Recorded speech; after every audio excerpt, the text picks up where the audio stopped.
इसके टैलेंट से दुनिया इसको जानती है, अम्बेडकर जी को।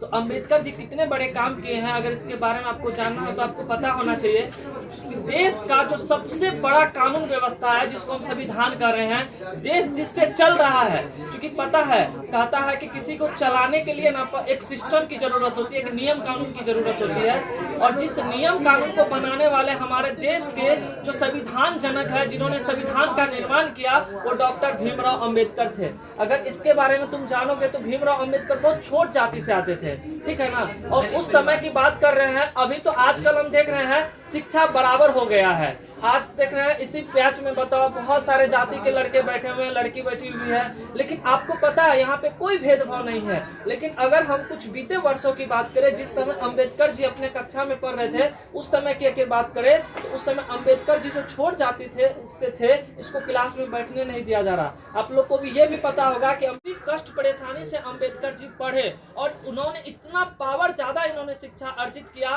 कि इस शिक्षा के कारण आज उसको पूरा विश्व जानता है, अंबेडकर जी को। इसीलिए कहते हैं कि एजुकेशन में बहुत पावर होता है। एक छोटा चला रहा सीएम देश को चला रहा, कोई देश को नहीं चला रहा, देश खुद चल रहा है। और उसको चलाने का जो सबसे बड़ा जिम्मेवारी उठाता है, जो सबसे बड़ा योगदान, वो देश का संविधान है। अगर देश का संविधान नहीं रहता तो आज मेरा देश नहीं चलता है।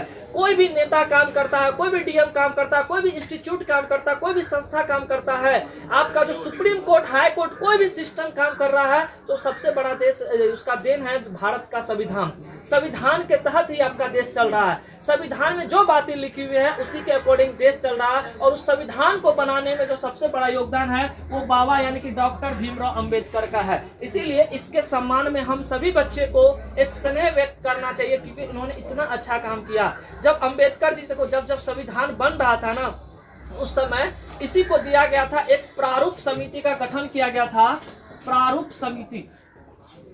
समिति जिसको हम ड्राफ्ट कमेटी कहते हैं, इसका अध्यक्ष बनाया गया था भीमराव अंबेडकर को। होना चाहिए, इसका जिम्मेवारी दिया गया था डॉक्टर भीमराव अंबेडकर को। और इसी कारण से डॉक्टर भीमराव अंबेडकर को हम संविधान का जनक कहते हैं, क्योंकि संविधान को जो बनाने में एक ड्राफ्ट का निर्माण किया गया था, उसका रूपरेखा कैसा होना चाहिए, उसका जो निर्माण किया गया था, वो कौन किए थे? डॉक्टर भीमराव अंबेडकर। इसीलिए भीमराव अंबेडकर को संविधान का जनक कहा जाता है।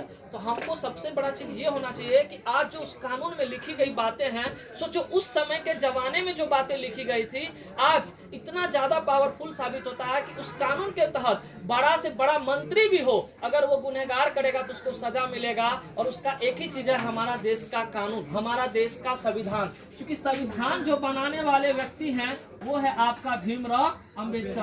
तो देश ना तो हुआ, आपको बता दे, अगर हम आपसे कई बार ये क्वेश्चन पूछे हैं कि ये बता दो कि ट्रेन कामयाब है या पटरी कामयाब है, तो आपको बता दे ना तो ट्रेन कामयाब होती है, ना तो पटरी कामयाब होती है। अगर कामयाब होता है तो उसका बीच का सिस्टम कामयाब होता है। ट्रेन और पटरी का बीच का सिस्टम ऐसा है कि जिसके तहत ट्रेन चलता है। उसी प्रकार ना तो बंदूक कामयाब होता है, ना तो गोली कामयाब होता है। क्योंकि नॉर्मल अगर बंदूक से हम किसी को मारे तो किसी की मृत्यु नहीं होती है, लेकिन जब बंदूक में गोली लगा के मारा जाता है तो आदमी की मृत्यु हो जाती है, क्योंकि उसका बीच का सिस्टम कामयाब है। उसी प्रकार अगर हमारा देश चल रहा है तो उस देश में सबसे बड़ा कामयाब है तो संविधान। अगर यह संविधान जिस देश का अगर कमजोर होगा तो वह देश कभी विकसित नहीं कर सकता है, और जिस देश का संविधान मजबूत होगा वह देश 100% विकसित कर सकता है। तो हमारा जो भारत का संविधान बनाया गया, उसमें सबसे बड़ा योगदान, वैसे तो बहुत सारे व्यक्ति का योगदान है, लेकिन हमारे बाबा डॉक्टर भीमराव अंबेडकर का बहुत बड़ा योगदान है। इसीलिए हम इसको संविधान का मसीहा कहते हैं। और एक बार अंबेडकर जी के लिए जोरदार ताली हो जाए।